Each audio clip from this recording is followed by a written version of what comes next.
مفتی صاحب، اکثر بلی دودھ میں منہ ڈال دیتی ہے تو کیا اس دودھ کو استعمال کرنا جائز ہے یا نہیں؟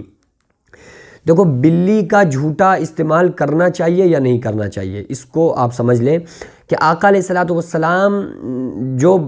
سے سوال کیا گیا ان بلیوں کے بارے میں جو بلیوں کا کاروبار کرے،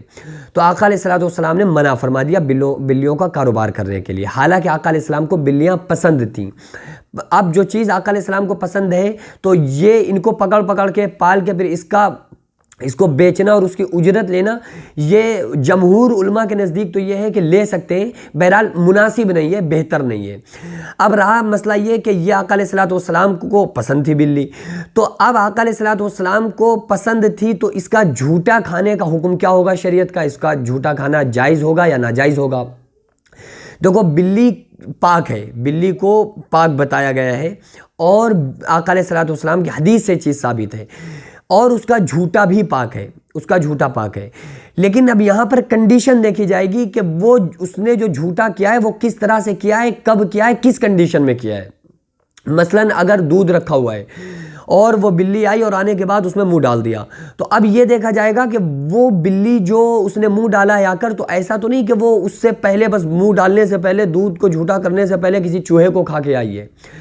ایسا تو نہیں ہے۔ اور اگر ایسے ہی اس نے منہ ڈال دیا تو پاک ہے، ٹھیک ہے۔ آپ کسی بھی اگر پینے والی چیز میں بلی منہ ڈال دے تو وہ دودھ وغیرہ ناپاک نہیں ہوگا، اس کو وہ پاک رہے گا اور اس کو استعمال بھی کر سکتے ہیں۔ اگر آپ کو کراہت نہیں ہے اور آپ کے دل میں کسی قسم کی کوئی کراہت نہیں آ رہی ہے تو آپ استعمال کر سکتے ہیں۔ لیکن اگر اس میں کسی ایسے آثار دودھ وغیرہ میں ظاہر ہو گئے، مثلا لالی پن ظاہر ہو گئی، بلی نے جا کر منہ اس کے اندر ڈالا، اس سے پہلے وہ پکڑ چکی تھی چوہا، اور اس نے جا کر اس میں جیسے ہی منہ ڈالا تو اس میں وہ آثار جو خون وغیرہ کے تھے وہ اس میں ظاہر ہو گئے، تو پھر اس کو استعمال نہیں کرنا چاہیے۔ اچھا، ایک بڑی دلچسپ بات آ گئی، میں بیان کر دوں کہ یہ جو بلی کی پیدائش ہوئی ہے نا، حضرت نوح علیہ الصلوۃ والسلام نے جب کشتی اللہ تبارک و تعالیٰ نے نوح علیہ السلام سے بنوائی تو اس کشتی کے اندر شیر بھی موجود تھے اور بکریاں بھی موجود تھیں،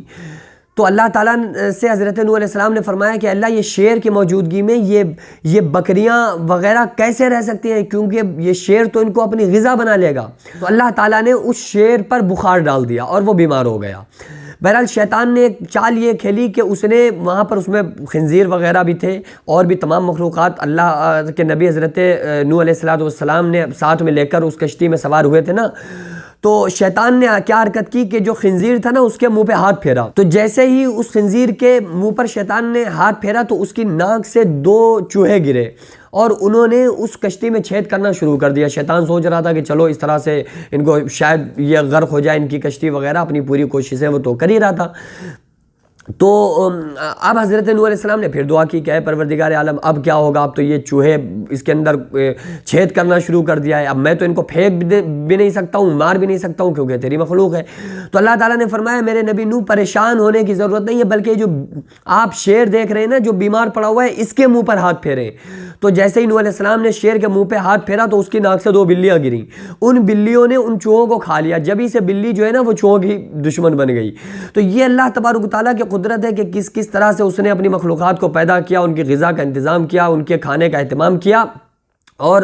یہ تمام چیزوں کو اللہ تعالیٰ نے مخلوقات کو 18,000 کم و بیش مخلوقات کو پیدا فرمایا، اور سب کو اللہ تعالیٰ رزق دیتا ہے، اور آج ہم رزق کے لیے اللہ کو بھولے ہوئے ہیں۔ جو اللہ تعالیٰ ویل مچھلی کو 33 ٹن گوشت روزانہ کھلاتا ہے، کیا ہمیں 2 وقت کی روٹی نہیں دے گا؟ تو ہم اللہ کو بھول کر زندگی کیوں بسر کریں؟ بہرحال اس طرح کے مسائل اور شریعت کے جو مسائل اور فقہی مسائل ہوتے ہیں، یہ واقعی ہم لوگوں کو سیکھنا چاہیے، یہ ہم لوگوں کے لیے ضروری چیزیں ہیں تاکہ ہمیں صحیح اور غلط کا ہم امتیاز کر سکیں، ہم فرق کر سکیں۔